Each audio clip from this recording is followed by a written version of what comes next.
So titignan natin, siyempre walang space, pasok na ang handle, tapos nakalak na yung ating jaw. Madilim pero nakikita ko naman. Ayan na yung usok ko. Oh, wala. Wow. Smoke machine talaga si Pete. Ngayon, i-connect na natin ang ating mga linya. Tanggalin ko na rin itong ating washout ticket. Kailangan sa customer to. Ito yung katibayan na ang ating trailer ay malinis na. So itong ating tank wash ticket, meron ditong trailer number, tsaka kung ano yung pinakahuling produkto na nakalagay dito bago nila nilinis, tsaka kung anong klaseng paglinis ang ginawa nila. So ito, caustic wash ang ginawa nila. Ilalagay ko muna to sa truck dahil kailangan to sa customer na paglo-loadan natin sa St. Cat's. Ngayon, kukonekta na natin ang ating mga linya. Unahin natin ang electrical line, tapos ang ating service line, tapos ang trailer air supply line. Ayos na. Tapos susupply natin ng hangin ang trailer para magsitaasan ng ating mga airbags sa trailer, tsaka para malaman natin kung mayroong leak o wala. Kunin natin ang ating mahiwagang pamukpok pang check ng gulong. So syempre, nakailaw yan. Ang ating inspection ng trailer ay sa December pa expired. Ayos tayo dyan. Pagkatapos, gumagana ang turn signal na yan. Ayos ang mga gulong. Inflated ang ating airbags. Walang leak ang shocks. Walang mga nakalaglag na mga airline hoses and whatnot. Tapos meron tayong mga fastener locks. Yan.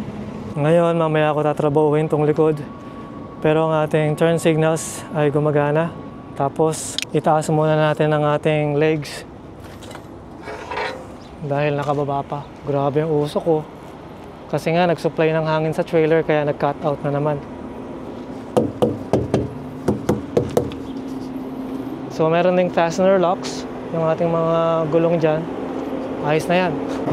Grabe, pausukan mo pa ako. May sakit ba ako? Ba't mo ko pausukan? So, itaas natin ang ating legs.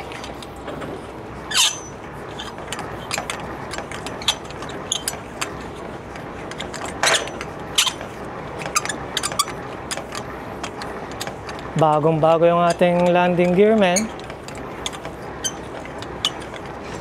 Bagong grasa, bagong kabit, bago yung buong assembly. Ayos ah.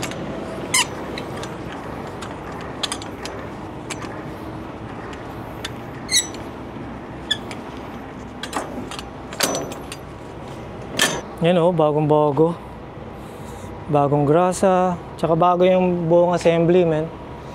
Ayos na, pati itong ating mud flap, bago. Tsaka yung kabila. Ayos, no? Ngayon, isarado natin ang ating mga valve dito sa likod. So ito, nakasara. Ito, bukas. Actually, nakasara rin ah. Bakit sarado to? Kailangan ko palang buksan muna, baka meron tong pressure. So, meron tayong gasket. Buksan natin.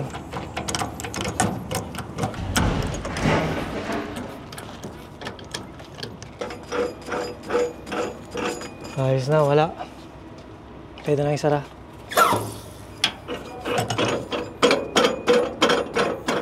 Ngayon, tanggalin natin tong ating external valve. Para lang siguraduhin na mayroong gasket kasi walang cable tie.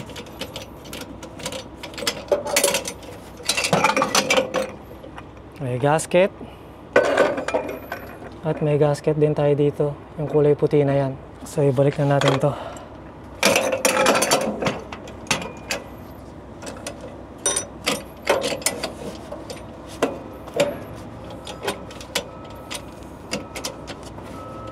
Lalagyan ko ng cable tie ito para malalaman ko kung meron bang nagloko. Baka mamaya, pag natutulog tayo sa truck stop o kung saan man, bigla nilang buksan to.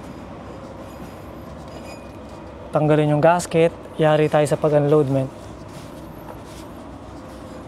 Kaya pag meron tayong cable tie or seal, malalaman natin kung may nangialam. Parang visual, tawag doon, visual guide. Visual guide pa nga. Sarado natin to. Pukin mo na lang. Pahirapan mo pa yung sarili mo, Kaloy. Ito dapat mahigpit. Ayos na. Ngayon, nakakita naman tayo sa taas para isarado yung ating dome. Ngayon, sarado natin tong ating Chicago fitting na air inlet. Sarado natin yan. Okay, sarado to. Buksan natin to ngayon. Walang hangin. So, meron tayong gasket dito sa ating dome lid. Yung kulay puti na yan. Tsaka syempre, malinis ang ating trailer. Sarado na natin to.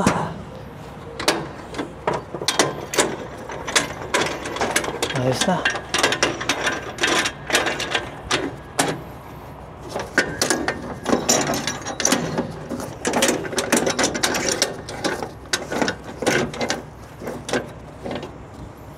Baba na tayo.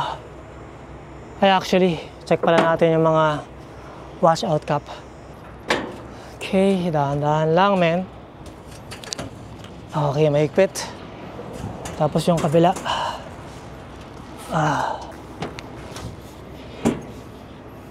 Kala-kalali, abe. 13 feet yan. 13 feet and 6 inch ang babagsakan mo.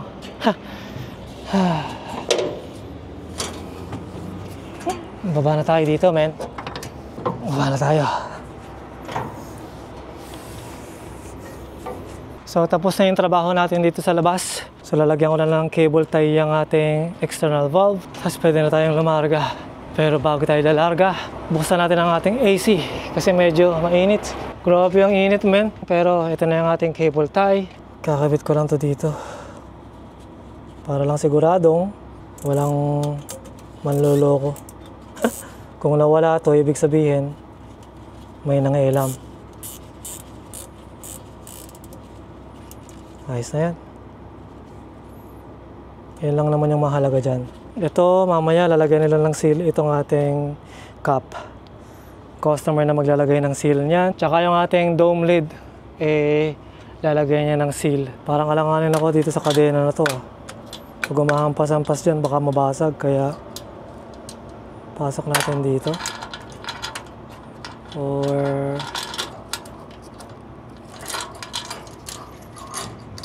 yan. Diba? Gore na tayo, men. Yan, pwede na tayong lumarga, men. Testing our brakes muna, syempre. Trailer brakes. Working. Tag test na rin. Sabay, apply natin yung emergency brakes ng trailer. Okay, gumana. Ayos na. Kuha tayong tubig pala. Ayos na. Lista tayo, men.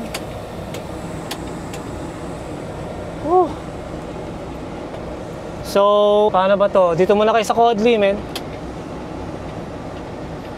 Ay, so ang pick up natin ay malapit lang. Diyan lang sa St. Cat. Tatawid tayo sa Buffalo. Tapos yung ating load ay cleared na. Pwede na natin i-cross dahil nga yung customer, pinadala na nila sa customs yung ating mga dokumento. So, hindi na tayo maghihintay kung saan man para ma-clear yung load. Goods na tayo, men. Ay. Gabayan tayo nawa ng ating Panginoon sa ating biyahe ngayon. Mula doon sa pick-up location, yung St. Catharines nga, hanggang doon, malapit sa Albany, New York. Mga 350 miles. So, mga 6-hour drive. Parang ganon. So, we have a lot of time. We have plenty amount of time para makarating sa customer na ang deliver ay bukas ng alas 7 ng umaga hanggang 1:00. So, Kahit dumating ako ng alas 8 o alas 9, walang problema. Hindi natin kailangan mag-alarm ng alas 7 o kung anong oras man. Pero gano'n pa man, ang tagal ko naghintay ng biyahe, men. Signal pala tayo ng kanan.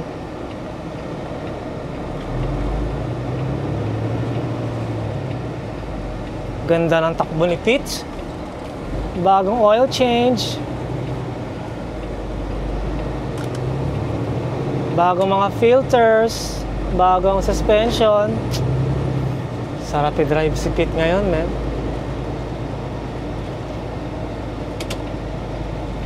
Kaliwa tayo dito. Ay.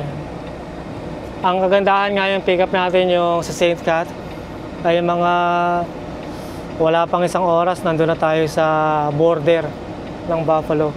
Malamig na. Mapupunta na tayo sa border. Tsaka along the way. So nandito tayo ngayon. Actually nandito tayo ngayon.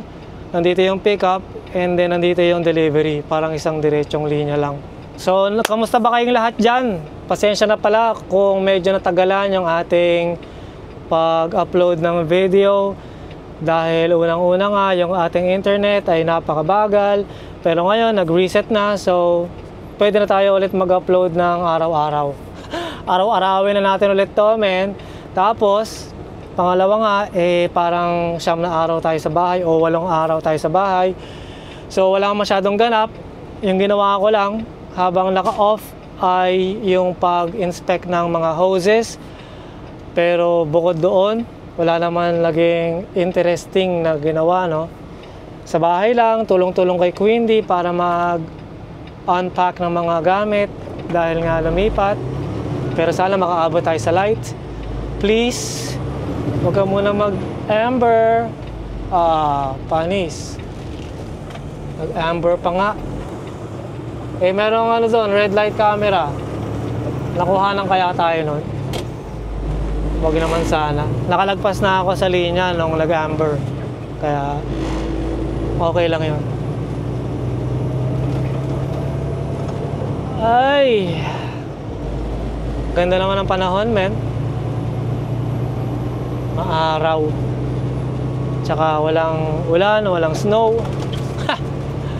Magdidilang anghel kanyang kaloy.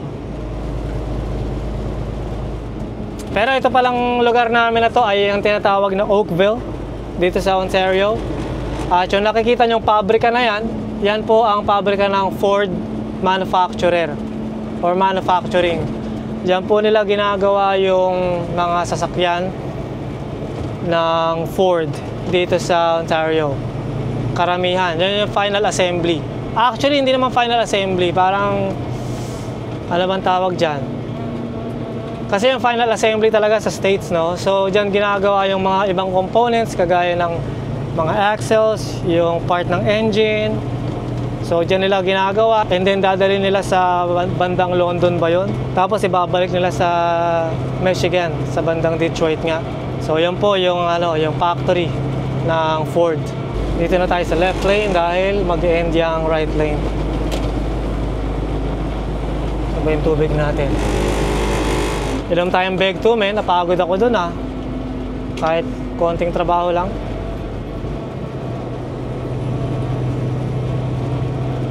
Sana walang traffic dahil ang biyahe ay mga 50 minutes. 12:17 na. Parang malilate pa nga yata ako ng 5-10 minutes.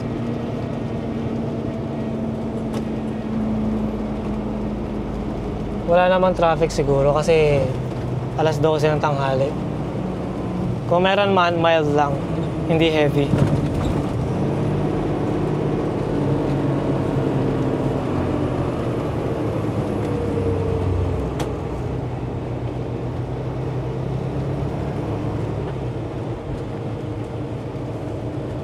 Ito na naman tayo, biyahe-biyahe. Yan ang maganda. Yun nga lang, pagkatapos ko mag-unload bukas, sabi ng dispatcher, quiet daw. It's quiet. Ibig sabihin, walang load. So, tatawag daw ako sa kanya pag empty na ako bago ako pupunta ng tank wash dahil nga quiet. Hindi ko alam kung papauwiin ako ng empty o ipadadala ako sa ibang tank wash. Tignan natin bukas kung ano mangyayari, men. Abangan natin lahat yan. Pero ganun pa man, mag-focus lang muna tayo sa araw na to. Ang mahalaga, makarating tayo ng ligtas doon. Well, actually, unang-una dapat makapag-pick up tayo ng safe at ligtas at ng successful na walang aberya. And then susunod na lang yung makarating tayo sa saan ba yan? Sa customer. Pagbigyan mo na ako, men. Hindi naman ako i-exit. Thank you. Ayos na. Sabay sa pang lane. Bagal dito eh.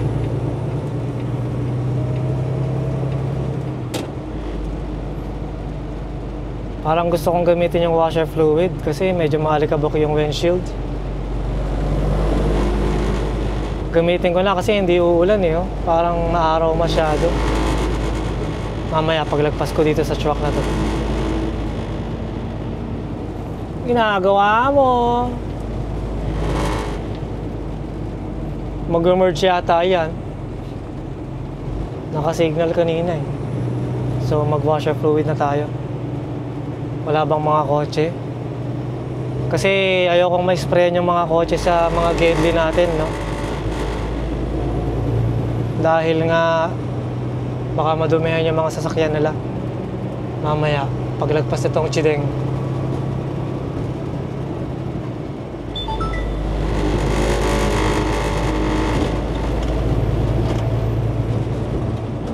Ayos na.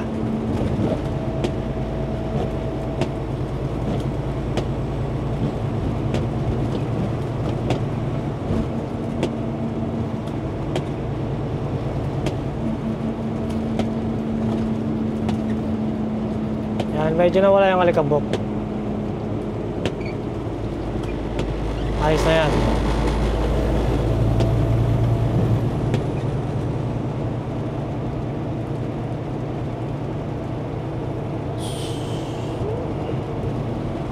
So magdadrive muna ako at parang matatraffic tayo.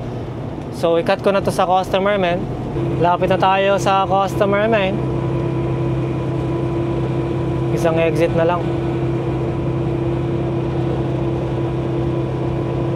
Ulahan ko pa ba tong tanker na to? 2 kilometro na lang eh. Ulahan ko pa lang, mabagal eh. Naging maayos naman ang ating biyahe. Walang traffic. Walang aberya, men. Dire-diretso lang. Ito na yung exit natin.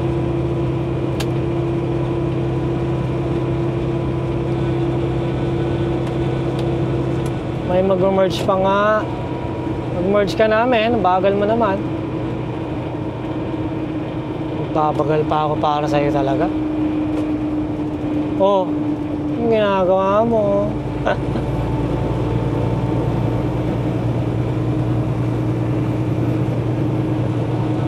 Niagara Street. Dito tayo. Tapos didiretsuhin daw natin yung light.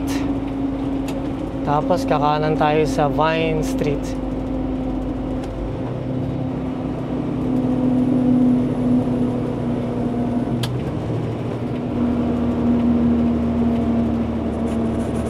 Ayos na. Uy, ano to? Aray ko po. Ito, didiretso tayo dito. Na-late ako ng 4 minutes ah. Baka 5 minutes pa nga dahil red light pa.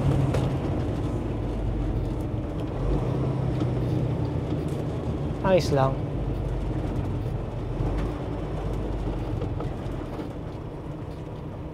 Five or 6 minutes late. Ayun na, let's go.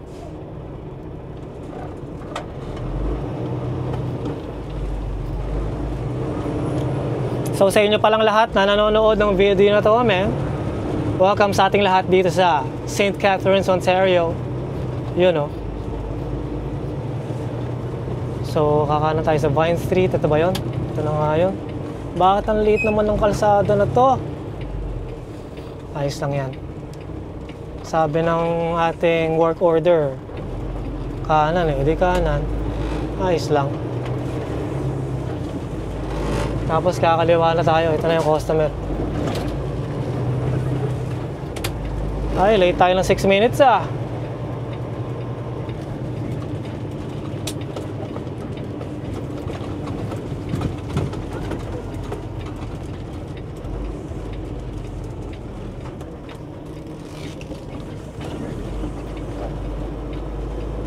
Ayos na. Better late than never, sabi nga nila. Uy, may naglo-load dun ah. Baka dito ako sa pod B. Tatawag ako dito sa ano. Ay, bumukas. E diretso na tayo. Magtitimbang tayo dito sa Wakali. So kailangan ko mag-U-turn.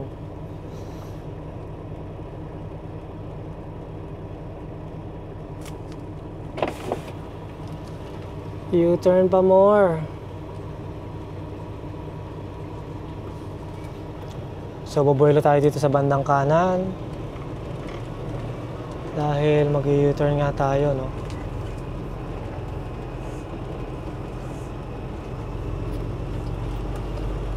Ayos na.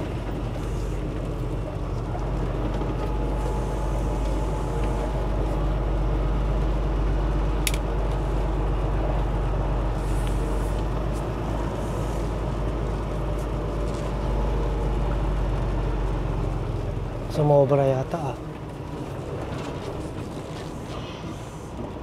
Naku po, hindi ko natamaan yung rampa. Ayos na. So bubuksan nila tong gate na to para magtimbang tayo. Tapos atras na lang tayo dun sa loading station. Yan. Hintay tayo ng tao.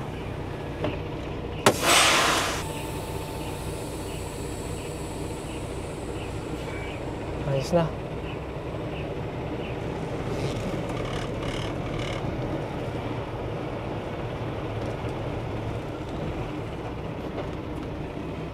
Red light, green light.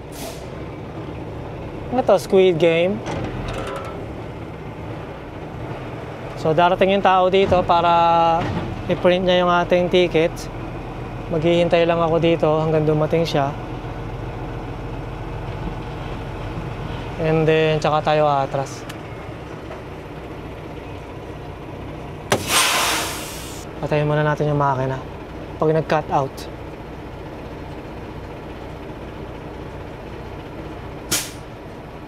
Ayos. Ay, salamat sa Panginoon. Nakarating na ang ligtas, men. Ito na yung tao, dumating na, men. Oh, nag-iossi pa nga. Hello. Good morning. Lens Foss? Yes, sir. Yeah? Yes. Alright. So I'll stow you in once you get the green light. You're gonna back up on pad B. Oh, got it. Closest to the tanks. Got a wash. Tara! Alright. Yan ang ating pintuan. So, ayos na. Ay! Nag-iossi pa nga. Ay! Tinitingnan na to. So, check ko nga yung ating. Mamaya ko nisi-check. Clear na yung load natin pero mamaya ko naman nisi-check.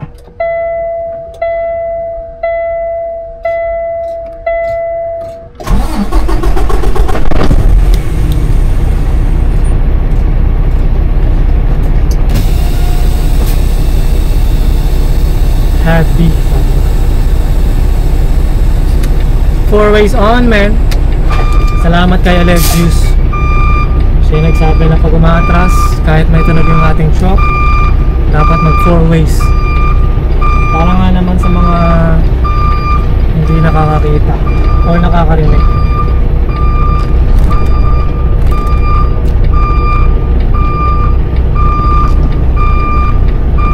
Kailangan mag-sunglasses para uy, ito diretso mo lang kaloy at parang namili ko ako. Hindi naman ako lamit eh.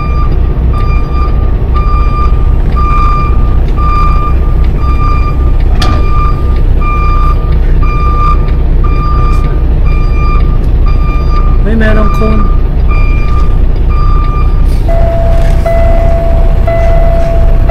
Hey man, can I remove the cone from there? How you remove it? Alright, take your time man, take your time. Meron kasing cone. Kinakapa niya tuloy yung yosin niya. Sorry man.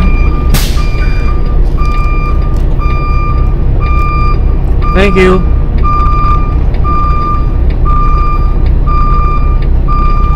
Blind side. Antayin ko muna siyang umano. Makatamaan natin to eh. Kung nasagasama mo yung tao na yan, lapit ka dyan yan. Nice na.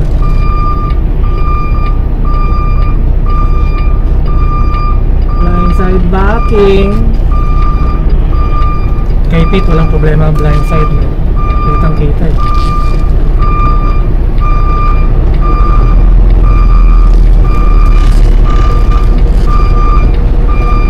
Mga mirrors na Pete.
Sure, no problem.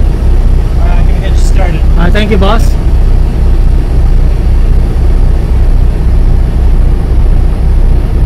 So, kailangan ko ng hard hat.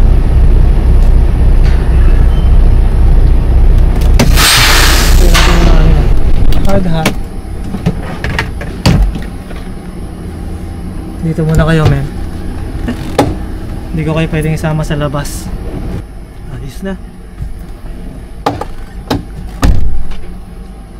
Mga 1 oras ang itatagal ng loading process na to. So, ano bang gagawin ko? Tulugan ko muna to, men.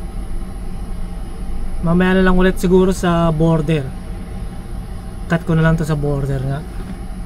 Malapit lang naman yung border. Log to muna.